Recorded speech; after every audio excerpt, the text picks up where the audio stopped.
안녕하세요. 순비제 제주농부입니다. 오늘은 텃밭에서 이제 제가 대파를 심으려고 합니다. 이맘때쯤에 이제 대파를 심으시면은 지금부터 이제 조금 더 키우고, 그리고 그 대파가 조금 더 굵어지고 그러면은 중간중간에 그 대파를 하나 두 개씩 뽑아 드시고, 그리고 가을까지 대파를 꾸준히 드실 수가 있습니다. 대파 키우는 거 굉장히 쉽습니다. 처음에 이제 대파를 키우시려고 하면은 이제 걱정이 많이 되시죠? 대파는 이제 고자리파리라는 게 이제 잎에 이제 그쪽에 알을 까서 그쪽 안으로 이제 파고들어서 그 안에 이제 애벌레가 계속 거기를 갉아먹어서 나중에 되면은 이렇게 노랗게 되고 쓰러져 버리게 됩니다. 그러면서 완전히 파를 작살을 내는데요. 그거는 방제 방법은 간단합니다. 예, 파는 웬만하면 무농약으로 좀 재배하기 힘든 것 같고요.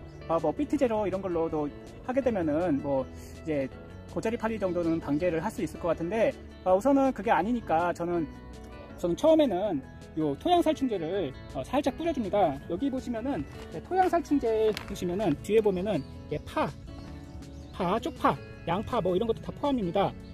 고자리파리라고, 고자리파리를 이제 살충 작용이 있는 그런 토양살충제입니다.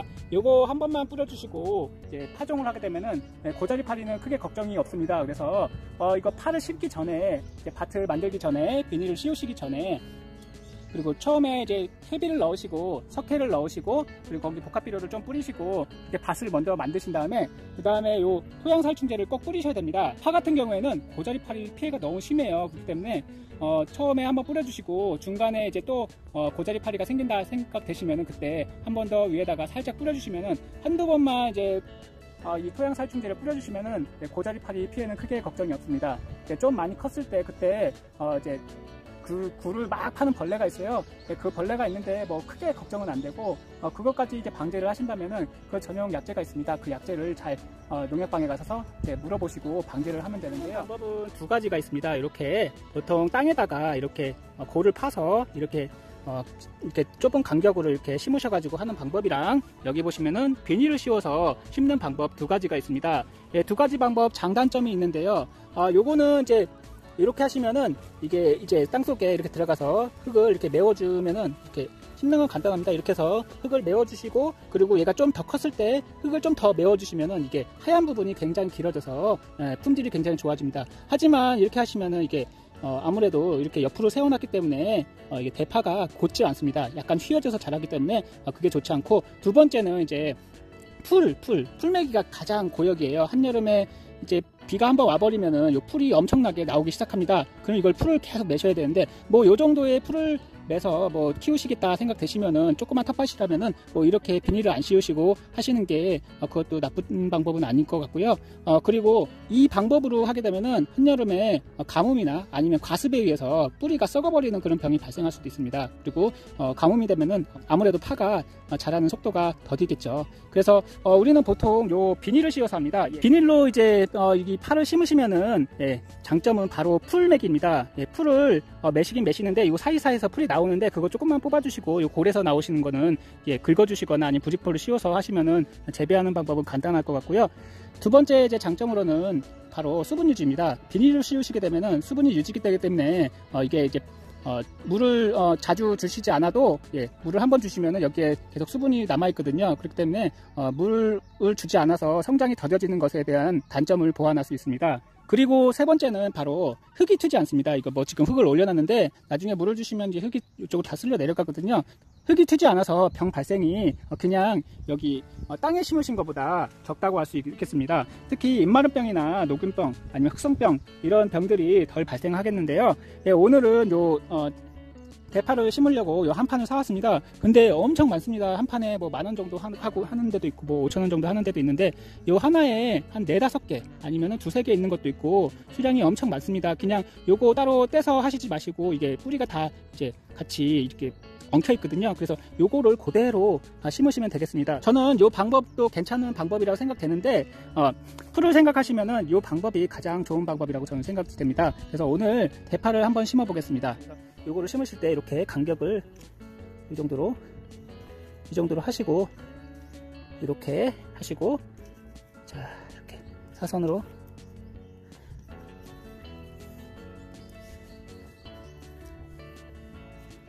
요거는 굉장히 많아요. 이런 거는 따로 이렇게 나눠 가지고 하시는 건 좋긴 한데, 이게 잘 뜯어지지도 않고 서로 이렇게 뿌리도 다치고 그럴 수도 있어요. 그래서 뭐 이렇게 하시는 것도 괜찮지만, 이렇게 나눠서 하시는 것도 괜찮지만, 예, 같이 심으시는 것도 괜찮습니다. 이렇게 나누면 하나가 하나, 둘, 셋, 넷 다 6개나 되잖아요. 그러면 요거를 쪼르륵 하나씩 이렇게 놔서 이렇게 심는 방법도 있고요. 예, 이렇게 좁게 심으셔서 중간중간에 한 개씩 이제 뽑아 드시거나, 이제 커버린 것은 옆에다가 이제 따로 옮겨 심으셔도 될 것 같습니다. 이렇게 하는 방법이 있고요. 이렇게 해서 흙을 살짝 우선은 뿌리 정도만 덮어주시고, 이렇게 뿌리만 이렇게 묻히도록 덮어주시고, 예, 그리고 이제 얘네가 좀 커졌다 생각되시면은 여기다가 이제 흙을 더 덮어서, 예, 북을 주시면은 요 하얀 부분이 굉장히 길어져요. 그래서 하얀 부분이 굉장히 길어져서, 예, 이렇게 하얀 부분이 많은 그런 대파를 수확하실 수가 있습니다. 하얀 부분이 많을수록 되게 좋은 대파거든요. 이건 저는 강추를 합니다. 이제 풀을 매기가 엄청 힘들잖아요. 저기 보면은 부추도 이렇게 심었습니다. 제가 풀을 매기 어려우니까 이렇게 하시는 게 제일 좋고요. 간격은 뭐 한 30cm에서 40cm 간격을 하고, 옆에는 좀 좁게 했습니다. 이렇게 해서 뭐 좀 이게 뭐 간격이 너무 넓다 생각되시는 분은 요 중간중간에 하나를 더 심으셔갖고, 커졌다 생각되시면 그때 하나씩 뽑아 드시면 좋고요. 이렇게 비닐을 씌워서 하시는 게 제일 안전하고 가장 편한 농사 방법이라고 생각합니다. 그래서 오늘은 어떻게 심냐, 예, 저는 간단하게 그냥 요거, 예, 지주대입니다. 지주대 부러진 건데 요거를 이렇게, 아니면 요런 거나 뾰족한 걸로 이렇게 쓱 파서,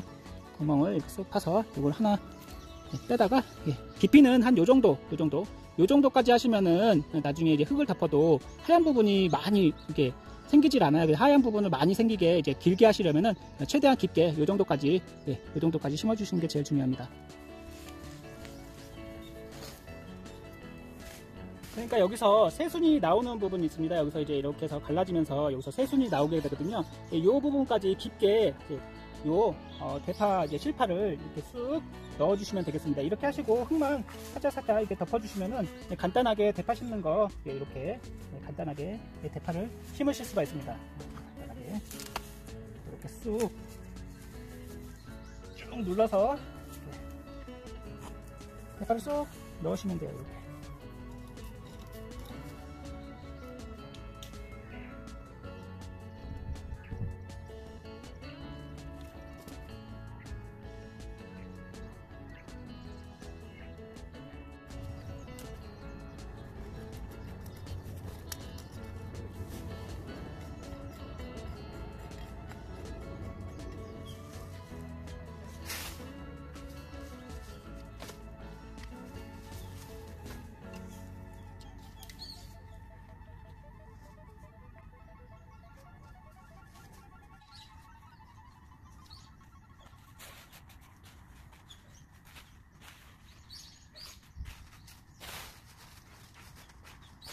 저는 이만큼 심었는데, 텃밭이라고 생각하고 한 판 샀는데 생각외로 꽤 많네요.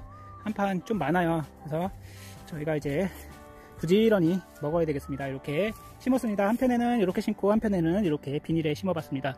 한번 풀을 잘 매갖고, 네, 한번 해봐야죠.